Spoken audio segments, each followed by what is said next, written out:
In the shadowy realms of Gothic literature, John William Polidori's The Vampyre, a tale emerges as a seminal work, weaving themes of seduction and the supernatural. Set against a backdrop of dark romance and intrigue, the story introduces us to the enigmatic Lord Ruthven, a character whose allure and danger captivate and terrify. As we delve into this chilling narrative, we will explore the complexities of human desire and the dread that lurks just beneath the surface of civility. Chapter 1. The Vampyre. It happened that in the midst of the dissipations attendant upon a London winter, there appeared at the various parties of the leaders of the ton a nobleman more remarkable for his singularities than his rank. He gazed upon the mirth around him, as if he could not participate therein. Apparently, the light laughter of the fair only attracted his attention, that he might by a look quell it, and throw fear into those breasts where thoughtlessness reigned. Those who felt this sensation of awe could not explain whence it arose. Some attributed it to the dead grey eye, which, fixing upon the object's face, did not seem to penetrate, and at one glance to pierce through to the inward workings of the heart, but fell upon the cheek with a leaden ray that weighed upon the skin it could not pass. His peculiarities caused him to be invited to every house. All wished to see him, and those who had been accustomed to violent excitement, and now felt the weight of ennui, were pleased at having something in their presence capable of engaging their attention.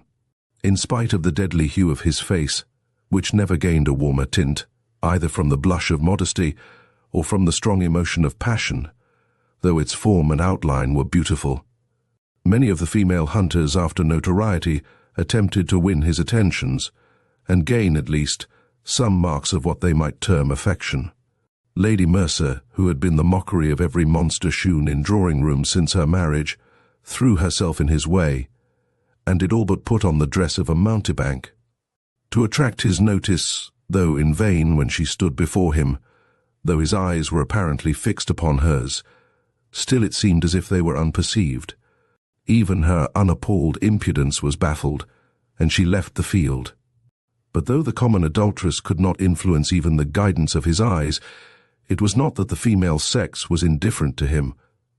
Yet such was the apparent caution with which he spoke to the virtuous wife and innocent daughter, that few knew he ever addressed himself to females.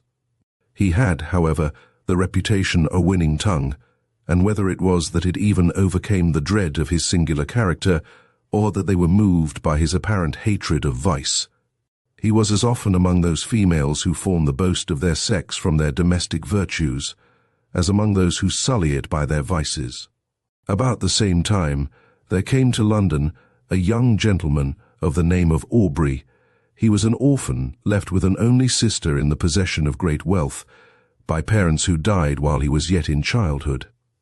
Left also to himself by guardians, who thought it their duty merely to take care of his fortune, while they relinquished the more important charge of his mind to the care of mercenary subalterns.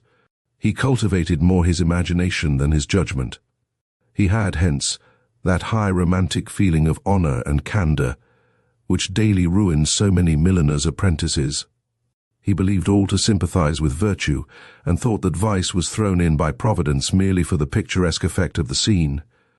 As we see in romances, he thought that the misery of a cottage merely consisted in the vesting of clothes which were as warm, but which were better adapted to the painter's eye by their irregular folds and various colored patches.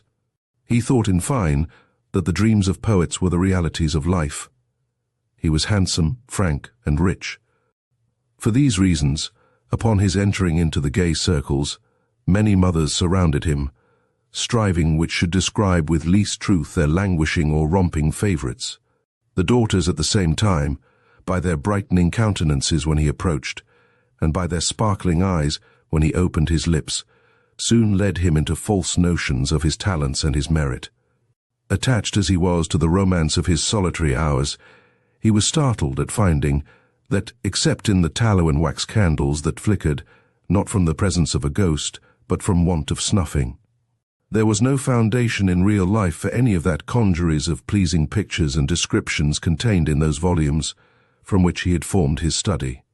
Finding, however, some compensation in his gratified vanity, he was about to relinquish his dreams when the extraordinary being we have above described crossed him in his career. He watched him, and the very impossibility of forming an idea of the character of a man entirely absorbed in himself, who gave few other signs of his observation of external objects than the tacit assent to their existence, implied by the avoidance of their contact, allowing his imagination to picture everything that flattered its propensity to extravagant ideas. He soon formed this object into the hero of a romance, and determined to observe the offspring of his fancy rather than the person before him. He became acquainted with him, paid him attentions, and so far advanced upon his notice that his presence was always recognized. He gradually learnt that Lord Ruthven's affairs were embarrassed, and soon found, from the notes of preparation in street, that he was about to travel. Desirous of gaining some information respecting this singular character, who, till now, had only whetted his curiosity, he hinted to his guardians that it was time for him to perform the tour, which for many generations has been thought necessary to enable the young to take some rapid steps in the career of vice towards putting themselves upon an equality with the aged, and not allowing them to appear as if fallen from the skies whenever scandalous intrigues are mentioned as the subjects of pleasantry or of praise, according to the degree of skill shewn in carrying them on. They consented, and Aubrey, immediately mentioning his intentions to Lord Ruthven, was surprised to receive from him a proposal to join him. Flattered by such a mark of esteem from him who apparently had nothing in common with other men, he gladly accepted it, and in a few days they had passed the circling waters. Hitherto, Aubrey had had no opportunity of studying Lord Ruthven's character, and now he found that, though many more of his actions were exposed to his view, the results offered different conclusions from the apparent motives to his conduct. His companion was profuse in his liberality. The idle, the vagabond, and the beggar received from his hand more than enough to relieve their immediate wants. But Aubrey could not avoid remarking that it was not upon the virtuous, reduced to indigence by the misfortunes attendant even upon virtue, that he bestowed his alms. These were sent from the door with hardly suppressed sneers, but when the profligate came to ask something, not to relieve his wants, but to allow him to wallow in his lust, or to sink him still deeper in his iniquity, he was sent away with rich charity. This was, however, attributed by him to the greater importunity of the vicious, which generally prevails over the retiring bashfulness of the virtuous indigent. There was one circumstance about the charity of his lordship which was still more impressed upon his mind. All those upon whom it was bestowed inevitably found that there was a curse upon it, for they were all either led to the scaffold or sunk to the lowest and the most abject misery. At Brussels and other towns through which they passed, Aubrey was surprised at the apparent eagerness with which his companion sought for the centres of all fashionable vice. There he entered into all the spirit of the faro table he betted, and always gambled with success, except where the known sharper was his antagonist. And then he lost even more than he gained, but it was always with the same unchanging face with which he generally watched the society around. It was not, however, so when he encountered the rash youthful novice, or the luckless father of a numerous family. Then his very wish seemed fortune's law. This apparent abstractedness of mind was laid aside, and his eyes sparkled with more fire than that of the cat whilst dallying with the half-dead mouse. In every town he left the formerly affluent youth, torn from the circle he adorned, cursing, in the solitude of a dungeon, the fate that had drawn him within the reach of this fiend, whilst many a father sat frantic, amidst the speaking looks of mute hungry children, without a single farthing of his late immense wealth, wherewith to buy even sufficient to satisfy their present craving. Yet he took no money from the gambling table, but immediately lost, to the ruin of many, the last guilder he had just snatched from the convulsive grasp of the innocent. This might but be the result of a certain degree of knowledge, which was not, however, capable of combating the cunning of the more experienced. Aubrey often wished to represent this to his friend, and beg him to resign that charity and pleasure which proved the ruin of all, and did not tend to his own profit, but he delayed it. For each day he hoped his friend would give him some opportunity of speaking frankly and openly to him.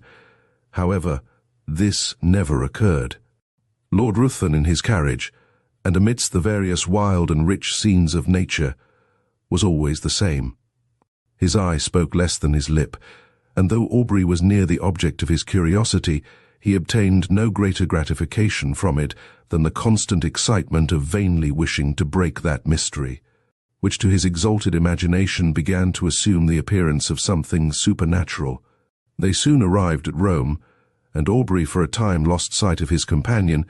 He left him in daily attendance upon the morning circle of an Italian countess, whilst he went in search of the memorials of another almost deserted city. Whilst he was thus engaged, letters arrived from England, which he opened with eager impatience.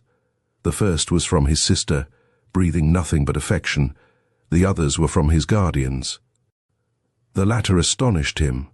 If it had before entered into his imagination that there was an evil power resident in his companion, these seemed to give him sufficient reason for the belief. His guardians insisted upon his immediately leaving his friend, and urged that his character was dreadfully vicious, for that the possession of irresistible powers of seduction rendered his licentious habits more dangerous to society.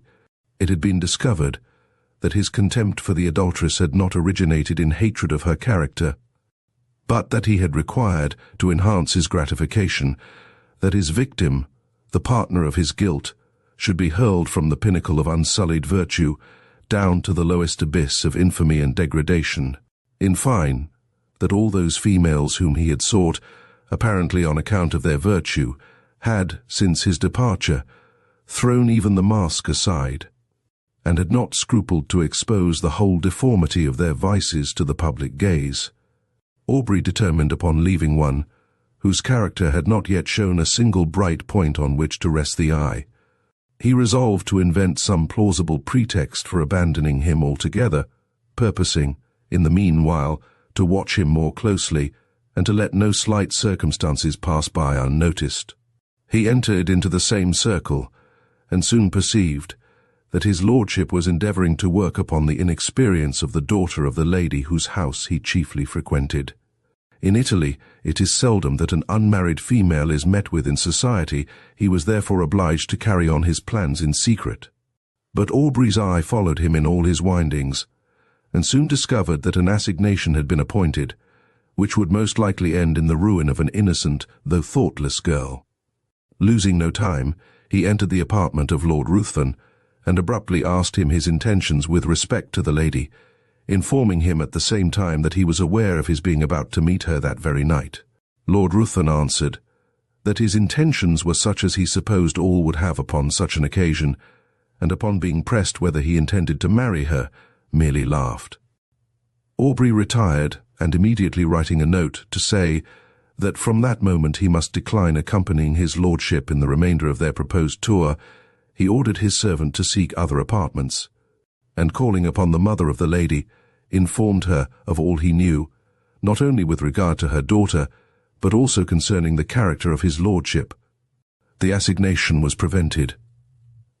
Lord Ruthven next day merely sent his servant to notify his complete assent to a separation, but did not hint any suspicion of his plans having been foiled by Aubrey's interposition.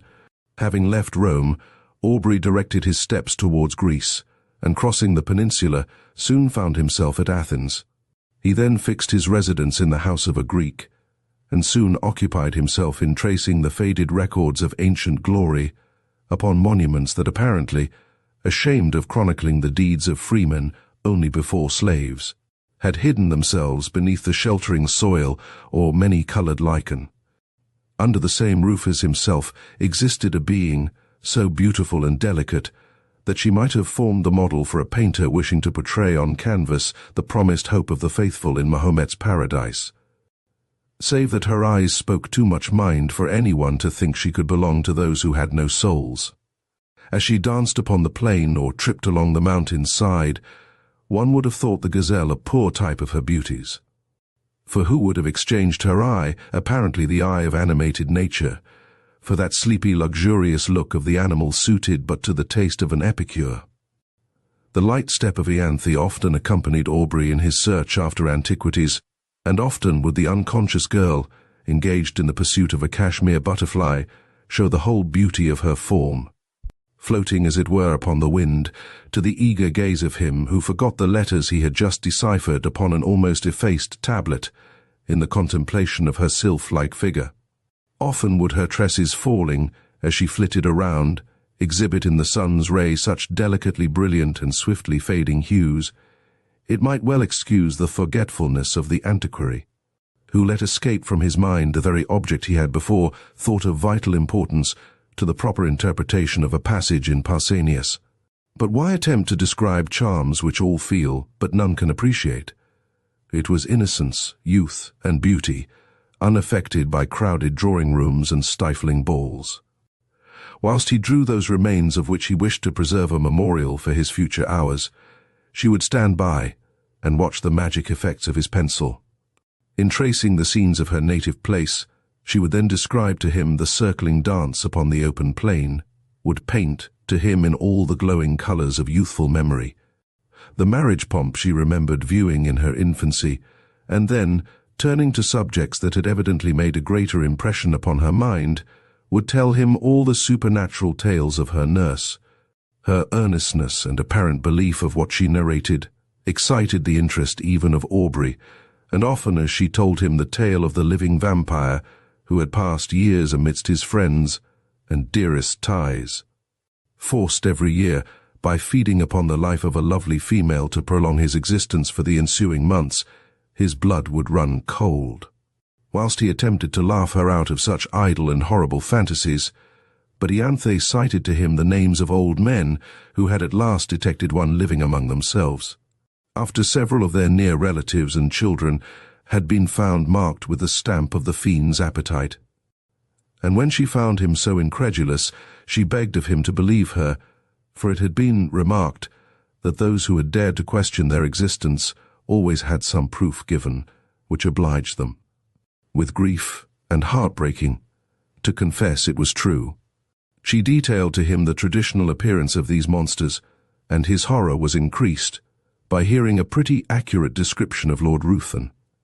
He, however, still persisted in persuading her that there could be no truth in her fears, though at the same time he wondered at the many coincidences which had all tended to excite a belief in the supernatural power of Lord Ruthven. Aubrey began to attach himself more and more to Ianthe, her innocence, so contrasted with all the affected virtues of the women among whom he had sought for his vision of romance, won his heart, and while he ridiculed the idea of a young man of English habits marrying an uneducated Greek girl, still he found himself more and more attached to the almost fairy form before him. He would tear himself at times from her, and forming a plan for some antiquarian research, he would depart, determined not to return until his object was attained, but he always found it impossible to fix his attention upon the ruins around him, whilst in his mind he retained an image that seemed alone the rightful possessor of his thoughts. Ianthe was unconscious of his love, and was ever the same frank infantile being he had first known. She always seemed to part from him with reluctance, but it was because she had no longer anyone with whom she could visit her favourite haunts. Whilst her guardian was occupied in sketching or uncovering some fragment which had yet escaped the destructive hand of time, she had appealed to her parents on the subject of vampires, and they both, with several present, affirmed their existence, pale with horror at the very name. Soon after, Aubrey determined to proceed upon one of his excursions, which was to detain him for a few hours. When they heard the name of the place, they all at once begged of him not to return at night, as he must necessarily pass through a wood, where no Greek would ever remain, after the day had closed upon any consideration. They described it as the resort of the vampires in their nocturnal orgies, and denounced the most heavy evils as impending upon him who dared to cross their path. Aubrey made light of their representations and tried to laugh them out of the idea, but when he saw them shudder at his daring thus to mock a superior infernal power, the very name of which apparently made their blood freeze, he was silent. Next morning Aubrey set off upon his excursion unattended. He was surprised to observe the melancholy face of his host, and was concerned to find that his words, mocking the belief of those horrible fiends, had inspired them with such terror. When he was about to depart, Ianthe came to the side of his horse and earnestly begged of him to return. Ere night allowed the power of these beings to be put in action, he promised. He was, however, so occupied in his research that he did not perceive that daylight would soon end, and that in the horizon there was one of those specks which, in the warmer climates, so rapidly gather into a tremendous mass and pour all their rage upon the devoted country. He at last, however, mounted his horse, determined to make up by speed for his delay, but it was too late. Twilight in these southern climates is almost unknown. Immediately the sun sets, night begins, and ere he had advanced far, the power of the storm was above. Its echoing thunders had scarcely an interval of rest. Its thick, heavy rain forced its way through the canopying foliage, whilst the blue forked lightning seemed to fall and radiate at his very feet. Suddenly his horse took fright, and he was carried with dreadful rapidity through the entangled forest. The animal at last, through fatigue, stopped, and he found, by the glare of lightning, that he was in the neighborhood of a hovel that hardly lifted itself up from the masses of dead leaves and brushwood which surrounded it. Dismounting, he approached, hoping to find someone to guide him to the town, or at least trusting to obtain shelter from the pelting of the storm. As he approached, the thunders, for a moment silent, allowed him to hear the dreadful shrieks of a woman mingling with the stifled, exultant mockery of a laugh, continued in one almost unbroken sound. He was startled, but, roused by the thunder which again rolled over his head, he, with a sudden effort, forced open the door of the hut. He found himself in utter darkness. The sound, however, guided him. He was apparently unperceived, for though he called, still the sounds continued, and no notice was taken of him.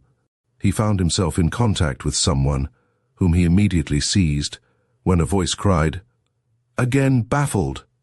to which a loud laugh succeeded, and he felt himself grappled by one whose strength seemed superhuman, determined to sell his life as dearly as he could.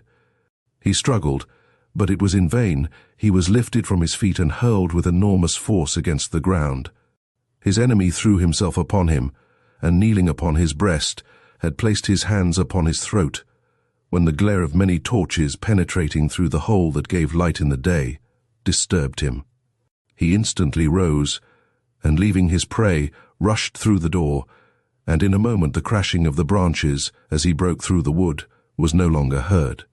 The storm was now still, and Aubrey, incapable of moving, was soon heard by those without. They entered. The light of their torches fell upon the mud walls, and the thatch loaded on every individual straw with heavy flakes of soot. At the desire of Aubrey they searched for her who had attracted him by her cries. He was again left in darkness. But what was his horror, when the light of the torches once more burst upon him, to perceive the airy form of his fair conductress, brought in a lifeless corse. He shut his eyes, hoping that it was but a vision arising from his disturbed imagination, but he again saw the same form, when he unclosed them, stretched by his side. There was no colour upon her cheek, not even upon her lip, yet there was a stillness about her face that seemed almost as attaching as the life that once dwelt there. Upon her neck and breast was blood, and upon her throat were the marks of teeth having opened the vein. To this the men pointed, crying, simultaneously struck with horror, "A vampire! A vampire!" A litter was quickly formed, and Aubrey was laid by the side of her who had lately been to him the object of so many bright and fairy visions, now fallen with the flower of life that had died within her. He knew not what his thoughts were. His mind was benumbed and seemed to shun reflection, and take refuge in vacancy. He held almost unconsciously in his hand a naked dagger of a particular construction, which had been found in the hut. They were soon met by different parties who had been engaged in the search of her whom a mother had missed. Their lamentable cries, as they approached the city, forewarned the parents of some dreadful catastrophe. To describe their grief would be impossible, but when they ascertained the cause of their child's death, they looked at Aubrey and pointed to the corse. They were inconsolable, both died broken-hearted. Aubrey, being put to bed, was seized with a most violent fever, and was often delirious. In these intervals he would call upon Lord Ruthven, and upon Ianthe. By some unaccountable combination, he seemed to beg of his former companion to spare the being he loved. At other times he would imprecate maledictions upon his head, and curse him as her destroyer. Lord Ruthven chanced at this time to arrive at Athens, and, from whatever motive, upon hearing of the state of Aubrey, immediately placed himself in the same house and became his constant attendant. When the latter recovered from his delirium, he was horrified and startled at the sight of him whose image he had now combined with that of a vampire. But Lord Ruthven, by his kind words, implying almost repentance for the fault that had caused their separation, and still more by the attention, anxiety, and care which he showed, soon reconciled him to his presence. His lordship seemed quite changed. He no longer appeared that apathetic being who had so astonished Aubrey. But as soon as his convalescence began to be rapid, he again gradually retired into the same state of mind, and Aubrey perceived no difference from the former man, except that at times he was surprised to meet his gaze fixed intently upon him, with a smile of malicious exultation playing upon his lips.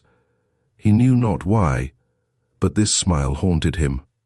During the last stage of the invalid's recovery, Lord Ruthven was apparently engaged in watching the tideless waves raised by the cooling breeze, or in marking the progress of those orbs circling, like our world, the moveless sun. Indeed, he appeared to wish to avoid the eyes of all.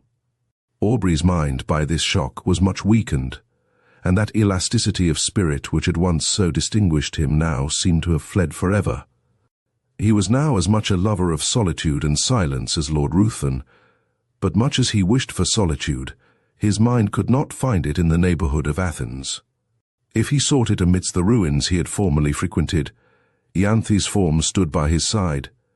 If he sought it in the woods, her light step would appear wandering amidst the underwood. In quest of the modest Violet, then suddenly turning round, would show to his wild imagination her pale face and wounded throat, with a meek smile upon her lips.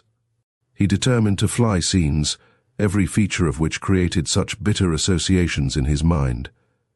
He proposed to Lord Ruthven, to whom he held himself bound by the tender care he had taken of him during his illness, that they should visit those parts of Greece neither had yet seen. They travelled in every direction, and sought every spot to which a recollection could be attached. But though they thus hastened from place to place, yet they seemed not to heed what they gazed upon. They heard much of robbers, but they gradually began to slight these reports, which they imagined were only the invention of individuals, whose interest it was to excite the generosity of those whom they defended from pretended dangers. In consequence of thus neglecting the advice of the inhabitants, on one occasion they travelled with only a few guards, more to serve as guides than as a defence. Upon entering, however, a narrow defile, at the bottom of which was the bed of a torrent, with large masses of rock brought down from the neighbouring precipices, they had reason to repent their negligence, for scarcely were the whole of the party engaged in the narrow pass, when they were startled by the whistling of bullets close to their heads, and by the echoed report of several guns. In an instant their guards had left them, and, placing themselves behind rocks, had begun to fire in the direction whence the report came.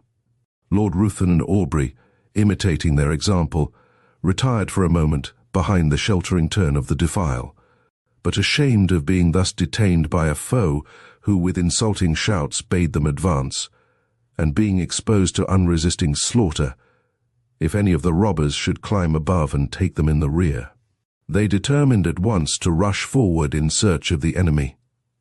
Hardly had they lost the shelter of the rock when Lord Ruthven received a shot in the shoulder, which brought him to the ground. Aubrey hastened to his assistance, and, no longer heeding the contest or his own peril, was soon surprised by seeing the robbers' faces around him, his guards having, upon Lord Ruthven's being wounded, immediately thrown up their arms and surrendered.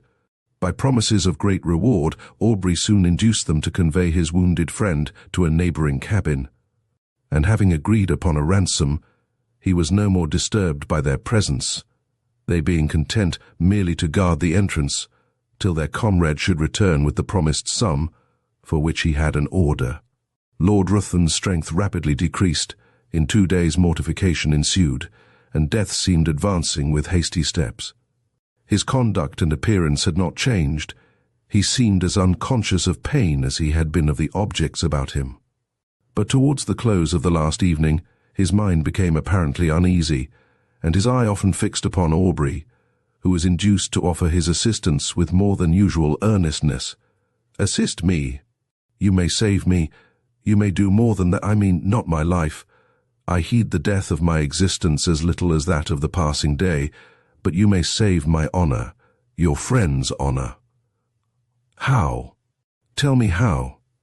"I would do anything," replied Aubrey. "I need but little.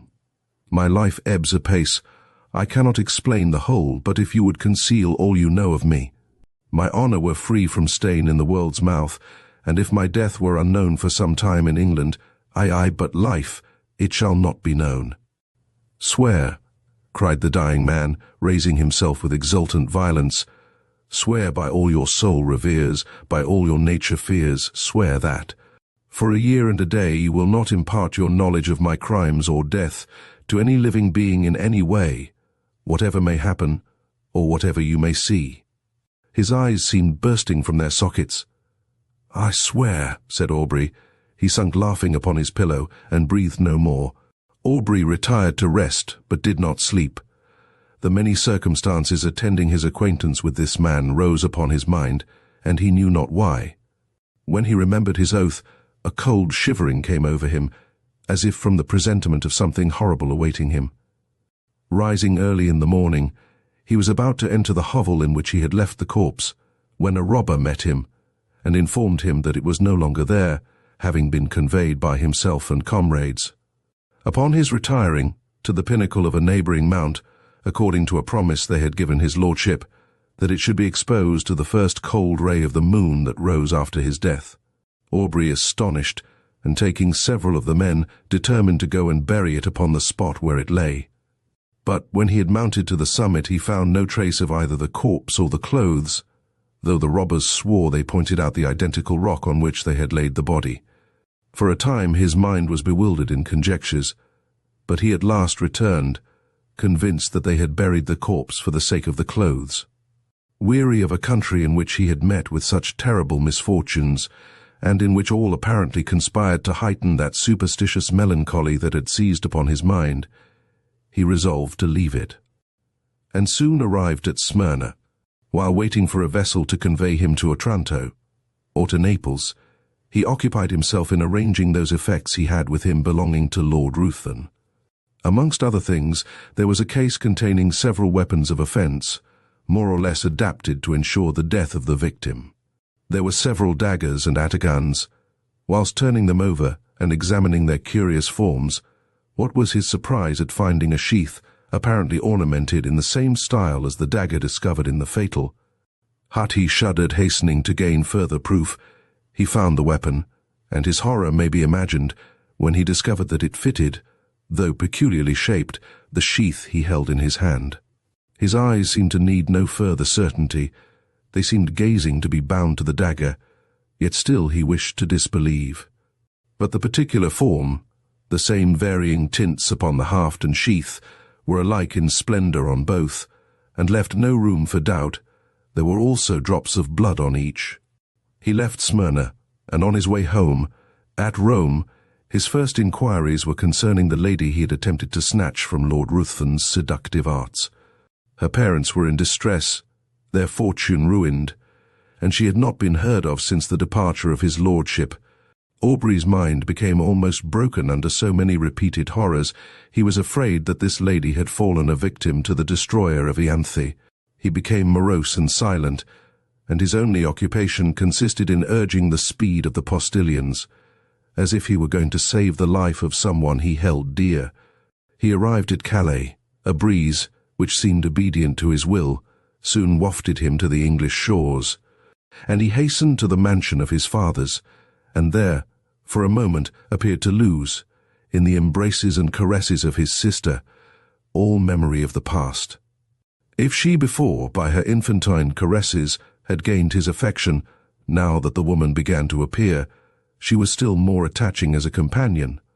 Miss Aubrey had not that winning grace which gains the gaze and applause of the drawing-room assemblies. There was none of that light brilliancy which only exists in the heated atmosphere of a crowded apartment. Her blue eye was never lit up by the levity of the mind beneath. There was a melancholy charm about it which did not seem to arise from misfortune, but from some feeling within. That appeared to indicate a soul conscious of a brighter realm. Her step was not that light footing which strays where a butterfly or a colour may attract. It was sedate and pensive. When alone, her face was never brightened by the smile of joy, but when her brother breathed to her his affection, and would in her presence forget those griefs she knew destroyed his rest. Who would have exchanged her smile for that of the voluptuary? It seemed as if those eyes, that face, were then playing in the light of their own native sphere. She was yet only 18, and had not been presented to the world. It having been thought by her guardians more fit that her presentation should be delayed until her brother's return from the continent, when he might be her protector, it was now, therefore, resolved that the next drawing-room, which was fast approaching, should be the epoch of her entry into the busy scene. Aubrey would rather have remained in the mansion of his fathers and fed upon the melancholy which overpowered him. He could not feel interest about the frivolities of fashionable strangers, when his mind had been so torn by the events he had witnessed, but he determined to sacrifice his own comfort to the protection of his sister. They soon arrived in town, and prepared for the next day, which had been announced as a drawing-room. The crowd was excessive. A drawing-room had not been held for a long time, and all who were anxious to bask in the smile of royalty hastened thither. Aubrey was there with his sister, while he was standing in a corner by himself, heedless of all around him, engaged in the remembrance that the first time he had seen Lord Ruthven was in that very place. He felt himself suddenly seized by the arm, and a voice he recognized too well sounded in his ear. "Remember your oath." He had hardly courage to turn, fearful of seeing a spectre that would blast him, when he perceived, at a little distance, the same figure which had attracted his notice on this spot upon his first entry into society. He gazed till his limbs, almost refusing to bear their weight, he was obliged to take the arm of a friend, and forcing a passage through the crowd, he threw himself into his carriage, and was driven home. He paced the room with hurried steps, and fixed his hands upon his head, as if he were afraid his thoughts were bursting from his brain. Lord Ruthven again before him, circumstances started up in dreadful array, the dagger his oath. He roused himself. He could not believe it possible. The dead rise again. He thought his imagination had conjured up the image his mind was resting upon. It was impossible that it could be real. He determined, therefore, to go again into society, for though he attempted to ask concerning Lord Ruthven, the name hung upon his lips, and he could not succeed in gaining information. He went a few nights after with his sister to the assembly of a near relation. Leaving her under the protection of a matron, he retired into a recess, and there gave himself up to his own devouring thoughts. Perceiving at last that many were leaving, he roused himself, and entering another room, found his sister surrounded by several, apparently in earnest conversation. He attempted to pass and get near her, when one, whom he requested to move, turned round, and revealed to him those features he most abhorred. He sprang forward, seized his sister's arm, and, with hurried step, forced her towards the street. At the door he found himself impeded by the crowd of servants who were waiting for their lords. And while he was engaged in passing them, he again heard that voice whisper close to him, "Remember your oath." He did not dare to turn, but, hurrying his sister, soon reached home. Aubrey became almost distracted. If before his mind had been absorbed by one subject, how much more completely was it engrossed, now that the certainty of the monster's living again pressed upon his thoughts. His sister's attentions were now unheeded, and it was in vain that she entreated him to explain to her what had caused his abrupt conduct. He only uttered a few words, and those terrified her. The more he thought, the more he was bewildered. His oath startled him. Was he then to allow this monster to roam, bearing ruin upon his breath, amidst all he held dear, and not avert its progress? His very sister might have been touched by him. But even if he were to break his oath, and disclose his suspicions, who would believe him? He thought of employing his own hand to free the world from such a wretch, but death, he remembered, had been already mocked. For days he remained in this state, shut up in his room. He saw no one, and ate only when his sister came, who, with eyes streaming with tears, besought him for her sake to support nature. At last, no longer capable of bearing stillness and solitude, he left his house, roamed from street to street, anxious to fly that image which haunted him. His dress became neglected, and he wandered, as often exposed to the noonday sun as to the midnight damps. He was no longer to be recognized. At first he returned with the evening to the house, but at last he laid him down to rest wherever fatigue overtook him. His sister, anxious for his safety, employed people to follow him, but they were soon distanced by him who fled from a pursuer swifter than any from thought. His conduct, however, suddenly changed. Struck with the idea that he left by his absence the whole of his friends, with a fiend amongst them, of whose presence they were unconscious, he determined to enter again into society and watch him closely. Anxious to forewarn, in spite of his oath, all whom Lord Ruthven approached with intimacy. But when he entered into a room, his haggard and suspicious looks were so striking, his inward shudderings so visible, that his sister was at last obliged to beg of him to abstain from seeking, for her sake, a society which affected him so strongly. When, however, remonstrance proved unavailing, the guardians thought proper to interpose, and, fearing that his mind was becoming alienated, they thought it high time to resume again the trust which had been before imposed upon them by Aubrey's parents. Desirous of saving him from the injuries and sufferings he had daily encountered in his wanderings, and of preventing him from exposing to the general eye those marks of what they considered folly, they engaged a physician to reside in the house and take constant care of him. He hardly appeared to notice it, so completely was his mind absorbed by one terrible subject. His incoherence became at last so great that he was confined to his chamber. There he would often lie for days, incapable of being roused. He had become emaciated, his eyes had attained a glassy luster. The only sign of affection and recollection remaining displayed itself upon the entry of his sister.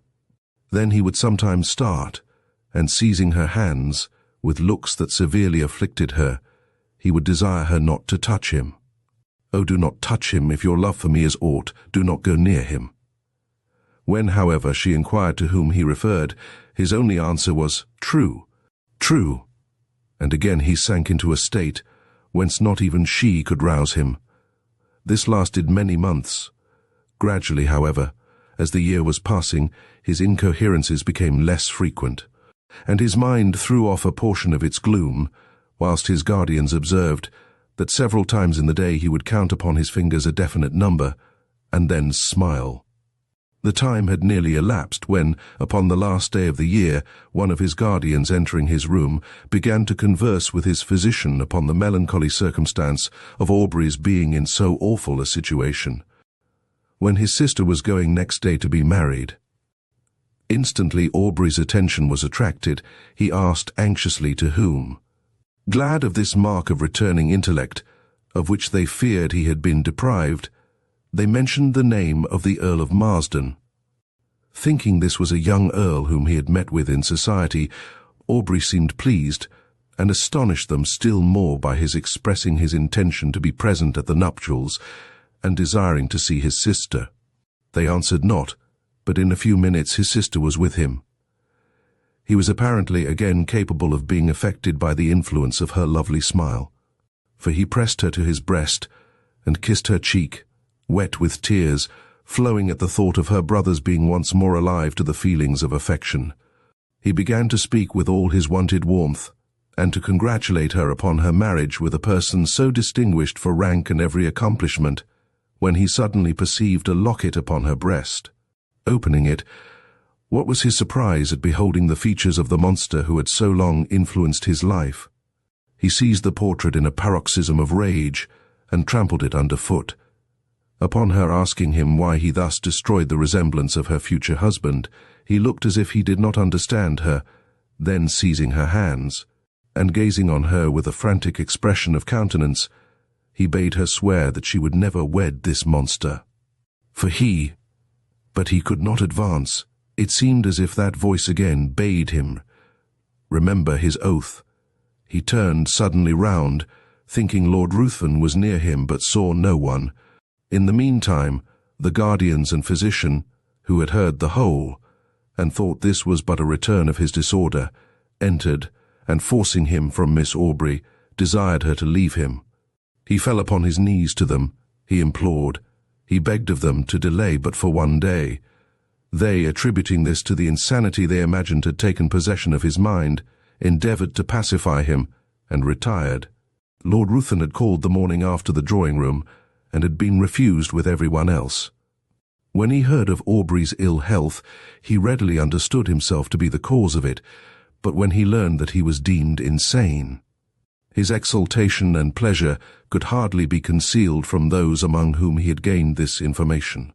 He hastened to the house of his former companion, and, by constant attendance and the pretence of great affection for the brother and interest in his fate, he gradually won the ear of Miss Aubrey.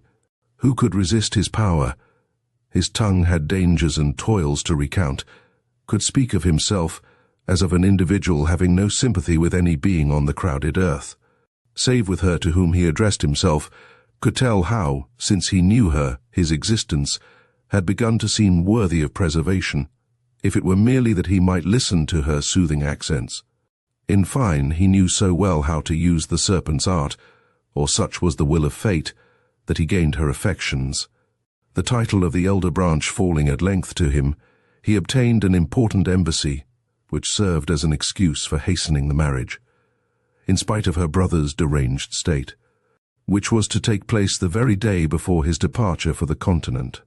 Aubrey, when he was left by the physician and his guardians, attempted to bribe the servants, but in vain. He asked for pen and paper. It was given him. He wrote a letter to his sister, conjuring her, as she valued her own happiness, her own honour, and the honour of those now in the grave, who once held her in their arms, as their hope and the hope of their house, to delay but for a few hours that marriage, on which he denounced the most heavy curses. The servants promised they would deliver it, but giving it to the physician, he thought it better not to harass any more the mind of Miss Aubrey by, what he considered, the ravings of a maniac. Night passed on without rest to the busy inmates of the house, and Aubrey heard, with a horror that may more easily be conceived than described, the notes of busy preparation. Morning came, and the sound of carriages broke upon his ear. Aubrey grew almost frantic. The curiosity of the servants at last overcame their vigilance. They gradually stole away, leaving him in the custody of an helpless old woman. He seized the opportunity, with one bound was out of the room, and in a moment found himself in the apartment where all were nearly assembled. Lord Ruthven was the first to perceive him. He immediately approached, and taking his arm by force, hurried him from the room, speechless with rage. When on the staircase, Lord Ruthven whispered in his ear, "Remember your oath, and know, if not my bride today, your sister is dishonoured. Women are frail." So saying, he pushed him towards his attendants, who, roused by the old woman, had come in search of him. Aubrey could no longer support himself.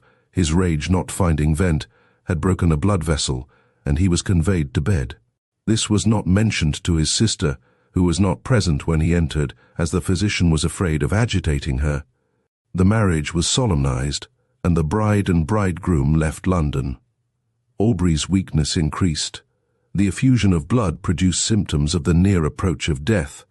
He desired his sister's guardians might be called, and when the midnight hour had struck, he related composedly what the reader has perused. He died immediately after. The guardians hastened to protect Miss Aubrey, but when they arrived, it was too late. Lord Ruthven had disappeared, and Aubrey's sister had glutted the thirst of a vampire.